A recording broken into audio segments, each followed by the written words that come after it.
During the Cold War, the North Korean Air Force was considered one of the largest and most capable air forces among the countries supported by the Soviet Union. North Korea was also one of the few countries to equip both Soviet and Chinese fighters, thanks to its ingenious diplomacy. At its peak, the North Korean Air Force was the second largest in East Asia after China. It was even equipped with modern and more capable aircraft than those of China itself.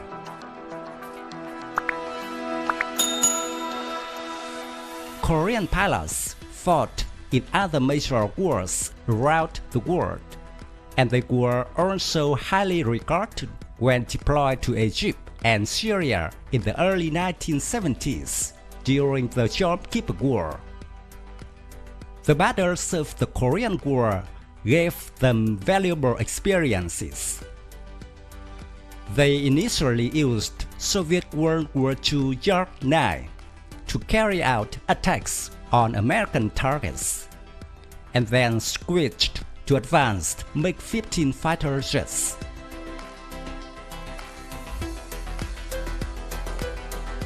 North Korea also paid great attention to air defense systems due to the damage caused by Western bombers' attacks.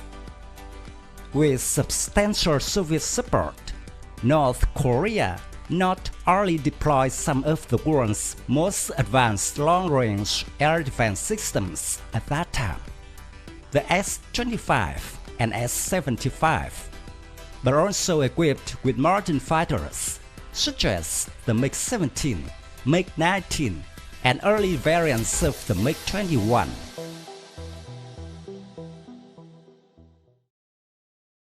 In the second half of the 1980s, North Korea purchased new generations of weapons from the Soviet Union, including the MiG-23, MiG-29, Su-25, and new air defense systems.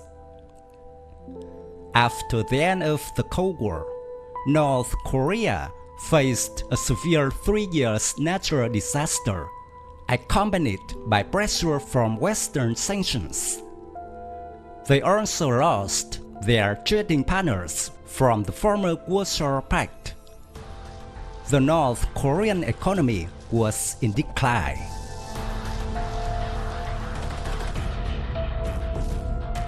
As a result, during the 1990s, Pyongyang failed to significantly modernize its air force to keep up with the new weapon systems being deployed by the US and South Korea at the 30th parallel.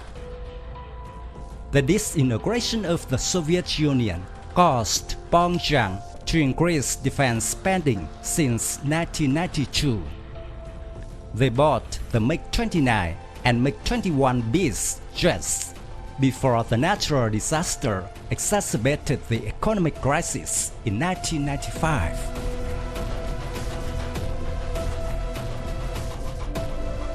MiG-29, MiG-23, and MiG-21Bs became the backbone of the Korean Air Force to this day. Currently, the MiG-29s and possibly other fighters have been modified by North Korea. The inauguration of the R-27ER air-to-air missile gives it a respectable power with a range of 130 kilometers.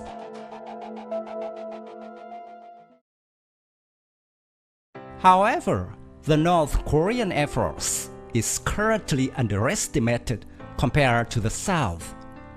They have not had any new fighters since the collapse of the Soviet Union, lacking early warning aircraft. While the South Korean Air Force is about to be equipped with 5th-generation aircraft, the KF-X.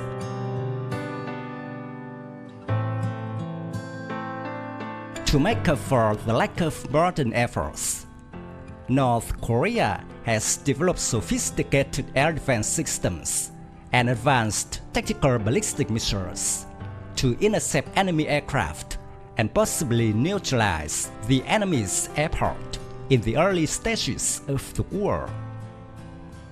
North Korea's asymmetric warfare strategy significantly balanced its strength relative to South Korea. It is reported that North Korea has expressed interest in buying fighter jets from abroad. South Korean reports suggest that North Korea paid a great deal of attention to Russia's Su-35 in the mid-2010s. Although Russia is interested in providing defense assistance to North Korea, due to UN Security Council regulations, Russian assistance is likely to be less public and taken in the form of technology transfer in the field of defense, not the public sale of aircraft.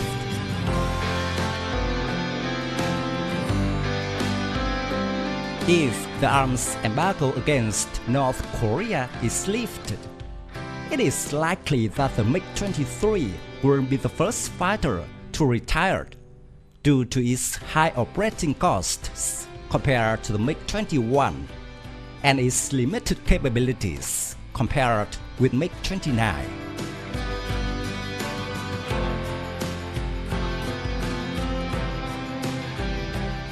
My video about the North Korean Air Force ends here. Thank you for watching. If you find this video interesting, please give me your thumbs up. Don't forget to subscribe to support the channel. Goodbye and see you again in the next videos. Tạm biệt và hẹn gặp lại quý vị và các bạn trong các video tiếp theo.